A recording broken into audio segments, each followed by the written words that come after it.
মোরে ঠিক করছে। যা হবার হইছে, শুধু শুধু মেয়ে মানুষ নিয়ে নিজেদের ভিতরে ঝামেলা করার দরকার নেই। তুমি মৌ? জি আঙ্কেল, শরীর ভালো, আপনি কেমন আছেন? ভালো কি করে থাকি বলো মা। এই যে মাহিনকে ভার্সিটি পাঠাই লেখাপড়া করার জন্য ক্লাসমেটকে মেরে রীতিমতো হসপিটালাইজ করে দিল।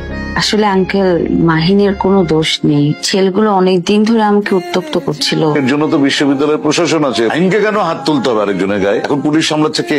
জি আঙ্কেল, তা ঠিক। মাহিনের সাথে তোমার কতদিনের পরিচয়? ভার্সিটিতে আসার পর পরিচয় হয়েছে। মাহিন সম্পর্কে তুমি কতটুকু জানো? I mean family background, family business এগুলো? না আঙ্কেল, ওরকম তো আসলে কখনো প্রয়োজন মনে করিনি। কিন্তু তুমি কখন আসছো তুমি? আসছে অনেকক্ষণ। বলো না কেন আমাকে? তুই ঘুমাচ্ছিলি। তুমি তো অ্যাটলিস্ট আমাকে জানাতে পারতে, তাই না?